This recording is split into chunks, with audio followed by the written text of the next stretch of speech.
অস্থির দেশের আলুর বাজার। এবার মৌসুমের শুরু থেকে নিয়ন্ত্রণের বাইরে আলুর বাজার। গেল বছরের তুলনায় আলু কেজিতে ৩০ টাকা বেশি বেড়ে ৭০ টাকায় কিনতে হচ্ছে ভোক্তাদের।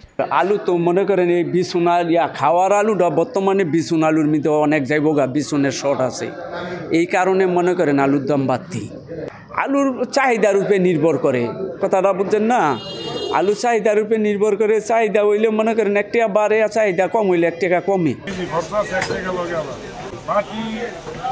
হিমালয় আলু নাই, যে আলু আছে আলু মোটামুটি আর বেশি দিন যাইব না, আর নতুন আলু এখন নামে নাই, সেই জন্য আলুর দাম বেশি। খুচরা বাজার ৬৫-৭০ দামে না, ওই যে গৃহস্থের মাল কিছু ক্ষতিপূরণ পচ্ছা মচ্ছা এলে আমদানিটা কম, এই জন্য আর কি একটু বাড়ছে আর কি বাজারটা। আলু এটা লিমিটে আসলে সবার জন্য এটা এরকম কি ভালো হয়। হ্যাঁ, যেরকম ৫-৫০ টাকা ৫০ টাকা এর মধ্যে থাকলে বেশি ভালো হয়। ৭০ টাকা হইলে ১ কেজি আলু কিনবো, আরও কিছু কিনলে তো আর ৮ টাকা পয়সা থাকে না।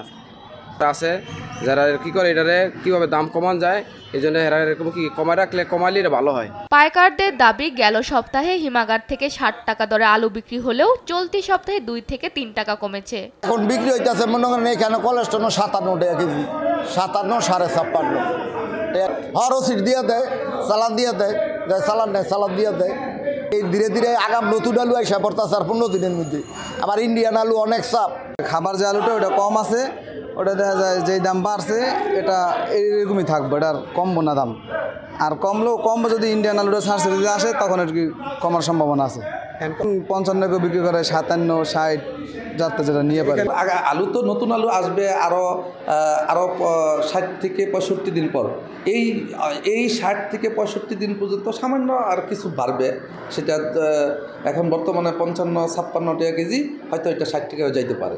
তবে আলুর রেকর্ড দামের জন্য প্রাকৃতিক দুর্যোগের অজুহাত দিয়েছেন এ কর্মকর্তা। এই ঘূর্ণিঝড় মিগজুমের কারণে আপনার আলু ২ বার রোপণ করতে হয়েছে। এজন্য দেখা যায় যে কৃষকদের উৎপাদন খরচটা অন্যান্য সময়ের চেয়ে এইবার একটু বেশি। কৃষি বিভাগের তথ্য মতে মুন্সিগঞ্জে গেল মৌসুমে ১০ লাখ মেট্রিক টনের বেশি আলু উৎপাদন হয়েছিল। জেলার ৫৪ হিমাগারে এখনও মজুদ আছে ১,৫১,০০০ মেট্রিক টন। এর মধ্যে ৭১,০০০ মেট্রিক টন খাবার আলু রয়েছে। মুন্সিগঞ্জে বর্তমানে যে খাবার আলুর মজুদ বিগত বছরে এই সময়ে খাবারের মজুদের সাথে প্রায় এক। সেক্ষেত্রে আমাদের মনে হয় না আমাদের এখানে আলুর কোনো ঘাটতি আছে। আলু আমাদের বাজারে উঠে যায়, তাহলে আমরা আশা করছি যে আলুর দামটা সহনীয় পর্যায়ে আসবে। নতুন আলু এলেই দাম কমতে পারে বলে মনে করেন সংশ্লিষ্টরা।